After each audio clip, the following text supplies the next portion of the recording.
everyone who had daily room searches. I am your go-to gal for anybody who needs hiding spots. When I was 16, I spent 6 months in a children's rehab. If there's anyone who's been to Casa House, Sherwood Park, shout out, bitch. If the Wet Stains want a whole series on this, let me know. I got a lot of mean shit to say and a lot of good things to say, but a lot of mean shit. Clearly it didn't work that good. But in your room, it was a built-in bed. It was a built-in, like, 6 IKEA kind of vibe, built into the wall, desk, built into the wall, chair, little thin mattress. You had to bring your pillowcases, your sheets, your blankets. And then they were like, anything, any personal items you want from the room. But we weren't allowed pencils. We weren't allowed anything sharp. We were allowed, wait, how did that work? We were allowed things that you couldn't, you know? And our daily toiletries, and we were only allowed to keep one day's worth of clothing in our room at a time, and all our toiletries and stuff, they kept all of it. They would like give it to us intermittently. What the fuck was it called when you got in trouble? It's not lose your privileges, is it? What the fuck was it called? When we got in trouble, our punishment was to wear pajamas to class with our robe. But you can't just wear pajamas, you have to wear a robe. You want to know another fucking crazy thing about this? 6 months. No humans in there were allowed to touch. We weren't allowed to, there was no human contact allowed. I painted this little, shout out, Tatiana, message me. I painted this little girl's toenails and I got in fucking shit. And what was it called when we got in trouble? For like 3 days because I touched her. And I was like, I didn't think I was fucking touching her if I was using a fucking, it was the brush that touched her. But a lot of these people in there had either been victims or perpetrators. So I grew up never having rules my whole life, kind of in a weird way. And so going into this facility, I'm not a fighter. It's all psychological. I would fuck with people, you know? Anyways, we gotta go home on the weekends if your parents picked you up. Yeah, you would bring your sleeping bag and stuff. So most kids in their room just have a sleeping bag and like a bag, and we're like, fuck this shit. But I'm like, I get a room and you want me to live here? Like, I was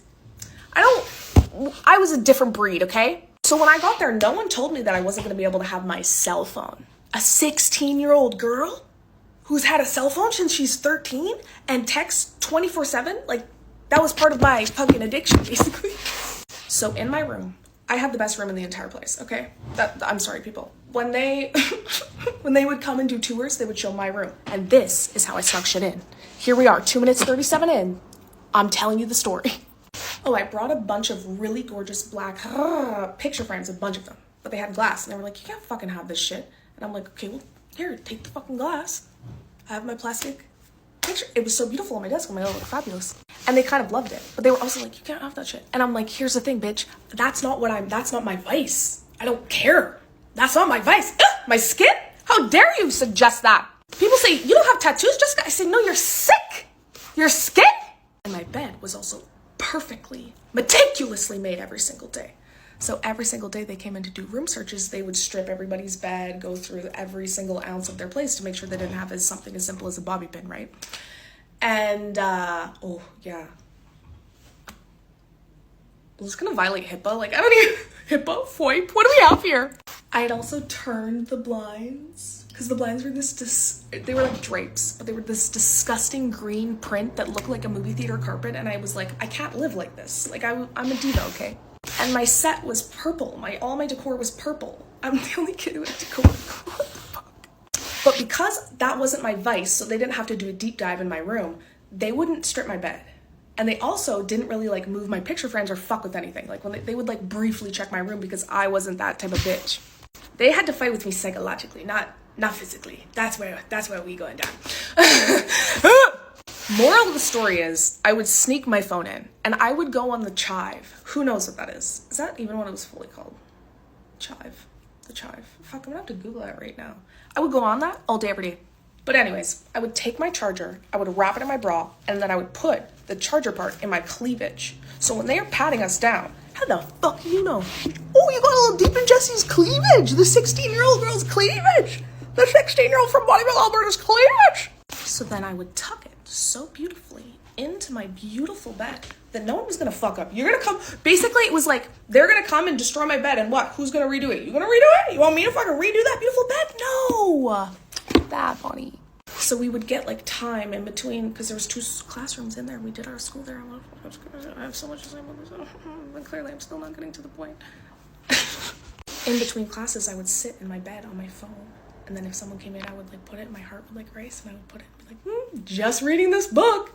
But then at night, I would plug it in behind the picture frames. So when they would come in every hour to like see what kind of shenanigans you were getting up to, they wouldn't go and see the charging cell phone. Hoofda. Those are hectic times. My room was right across from the exit door, and I fucking swear to you, these stories are crazy because they involve actual people that could see this. Yeah, I was lined up. I'm like, meet me on Highway 16 outside that exit door. I'm running. But then the police just always brought everyone back. Anytime someone ran away, we were like, fuck. But they didn't do it good. I would have done it good. What the fuck? They were just running. I would have obviously had a vehicle with a destination. Like, I'm 16. They actually gave me shit too. Because I would drive my dad's 1-ton there, and my dad would ride his Harley there. And then he would load up his bike and then he'd drive back because it was fucking boring for him to drive 2.5 hours to Sherwood Park for his child. So my dad would come in and just like drop the key off when he would sign me out. And they were like, Kate, we can't, this is not how this works. You're supposed to be having quality time with your child for the next 2 days and like implementing parenting strategies so that you can have a cohesive family unit.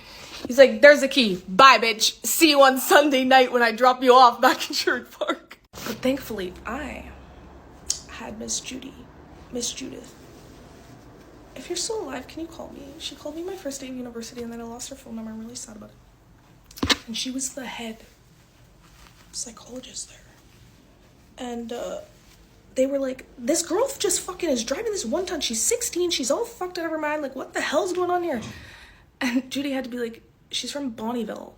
Because no other kids in there had their license. Like, no other these, you know what I mean? These kids were doing some buckwall shit out. But I don't know. I was like, I felt like an adult. I thought this shit was so trivial. And we were taught crazy things. Not crazy things, but crazy to think about now. Like, what does a relationship look like? A good one. We'd all say it. They'd all write it down. What does a bad one look like? And at the time, I was like, this is so fucking dumb. Why am I in this class? Let me go fucking do something to stimulate my brain. But I was with a bunch of kids who, like, didn't know. Retrospectively. Well, why the fuck is that not taught in all schools? Where we don't go, what is good touch? Do we do that? I need to call someone and ask if that's what's going on. Because we would lay out like what is a red flag, what is a green, like we were going over that with like 9-year-olds. And shout out Tatiana. I want to know if you eat peas, bruh.